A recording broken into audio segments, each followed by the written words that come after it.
Hello, wonderful world of YouTube. It's Alex. Today, I'm at the National Museum of the Air Force here in Dayton, Ohio. The Air Force Museum originally opened in 1923, and it has 4 hangars. Each hangar is divided into 2 different areas.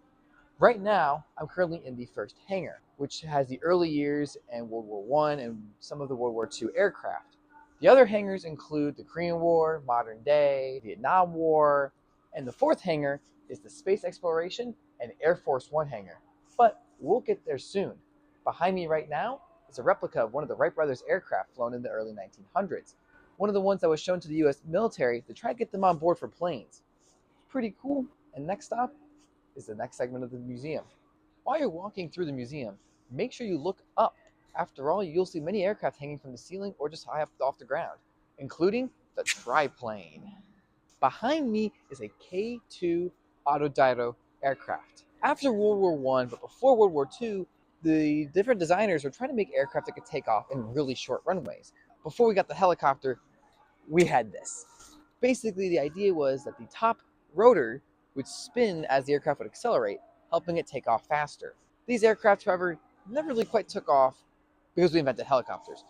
And not only that, they're really interesting to fly, and traditional aircraft, while they required longer runways, were much more maneuverable. So, right here, we have one of the examples of one of those experiments to try to progress the development of flight. Next up in our museum tour is the World War II exhibit. This part of the exhibit has many aircraft from the time, including a B-18, B-25, and many other famous aircraft from the era. We'll be stopping at some of them and take a look at them. After all, some of them have really cool stories or really cool features to talk about, like the B-25B behind me, one of the most famous bombers of the time. Behind me is the B-17F Flying Fortress. This aircraft was one of the most popular and most common bombers in the United States Air Force during World War II. It was very good at delivering the bombs, decent range, and it was a very easy aircraft to build. In fact, it made over 2/3 of the fleet during World War II. This one in particular, the Memphis Belle, actually flew 25 missions in Europe before returning to the United States. This one here also came on display in the Air Force Museum in May of 2018.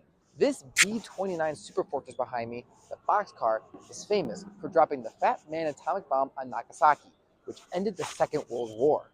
If you don't know what the Fat Man is, it was a very powerful atomic bomb dropped on the city of Nagasaki, which forced Japan to surrender after realizing that not only could we obliterate entire cities with one bomb, we would keep doing it.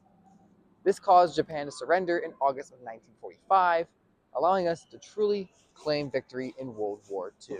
We are now entering the second hangar of the United States Air Force Museum, the Korean War and Vietnam War exhibits. To the left is the Korean War, and to the right is the Vietnam.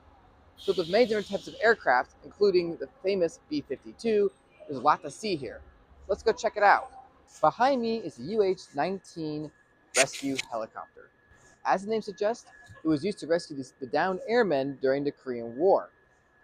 Fun fact about this aircraft, though, is that it was actually the basis for Harold the helicopter in the show Thomas the Tank Engine. Right now, we are inside the C-124 Globemaster II aircraft. Built in the 1950s, this was a heavy cargo transporter used during the Korean War. In fact, it has a clamshell door in the front with a hydraulically controlled ramp to help move cargo in and out of the aircraft. This one will be retired from service and delivered to the museum in August of 1970, where it now sits today in the Korean War exhibit. As we walk through the Vietnam War area of the museum, you'll start to notice an interesting trend with the aircraft: the rise of jet power. You see, this is the 1950s and 60s. Jet engines were the new rage, and with the better reliability of jet engines, the faster speeds, and the stronger power, more and more planes are designed with jet engines in mind. You'll still see some prop planes here and there, because prop planes were more fuel efficient.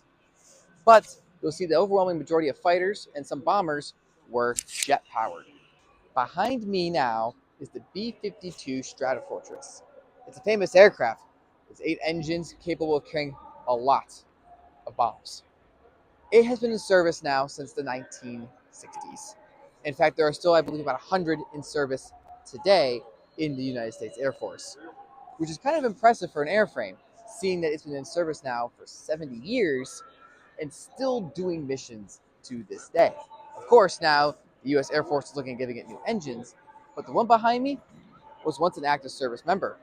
And let me tell you, it had a good flight capability and a good cargo capacity for a bomber.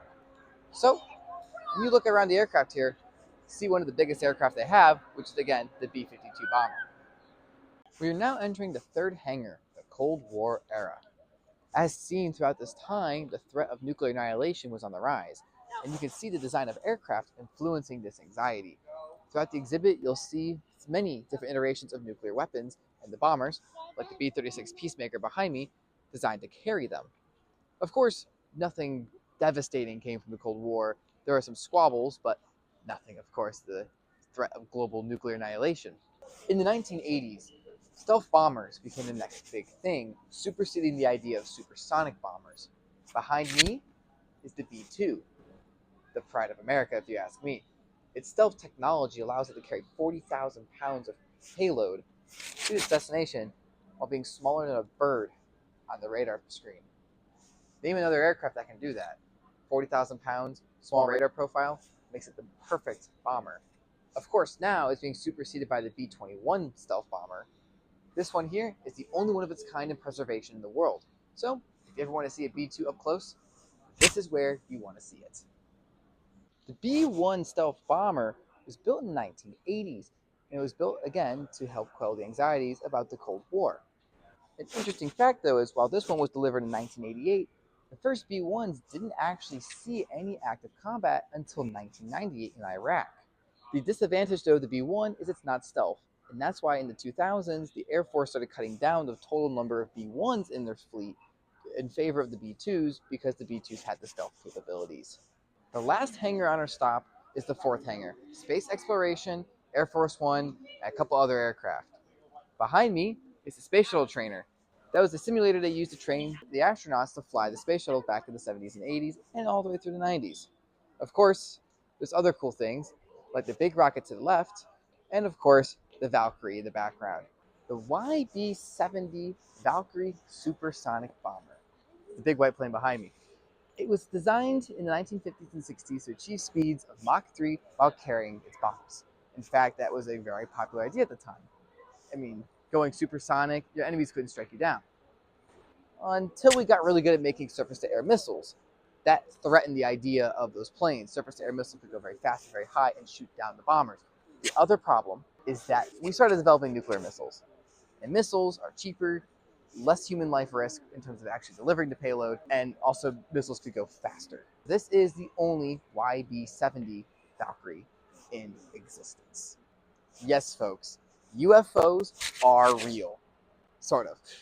Behind me is the Aero Canada VZ-9AV. It's a long name. It was designed as a vertical takeoff supersonic bomber. This is a scale prototype to test the technology. It was built in the 1960s, and the design, of course, is very similar to the flying saucers out of science fiction at the time. Wonder if there's any correlation. Anyways, it had a problem. It was very unstable after a few feet off the ground. It had this problem where it would flip over very easily during flight, and it could only go 35 miles an hour, which is about 700 miles off from supersonic. But yes, folks, UFOs are real. We built one, and it absolutely sucked when it came to flying. The last stop here at the Air Force Museum is the Air Force One exhibit. Here, you can see the history and the evolution of, well, the plane that carried the Commander-in-Chief. From the first one used to fly FDR up to the 707 behind me, you can see it all. In fact, you can go inside most of the Air Force Ones here, including the 707 behind me. Right now, I'm standing inside Air Force One, the 707 variant. As you can see, it looks like a very nice plane. It has a lot of different things needed for the president to do his job faithfully. Like the command center is over here, and then behind me now, additional seating for any important guests or personnel needed to get through the journey. Air Force One was used for many years to take the president around the world and across the United States. As you can see, he flew in style. And I don't blame him. President's a very important job. If you like airplanes, come here. If you like history, you should come here. If you like airplanes and history, you should come here. It has so much to see. And there's so many cool aircraft you can see. You can go inside a bunch of them. You have the Air Force One, you have the SR-71, the B-2, the boxcar. You have so much you can see here. And I recommend coming here if you like those things because it's super easy to get to. It's just off of I-75 in Dayton.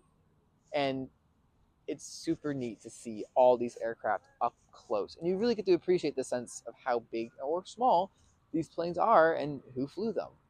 So, until next time, stay wandering.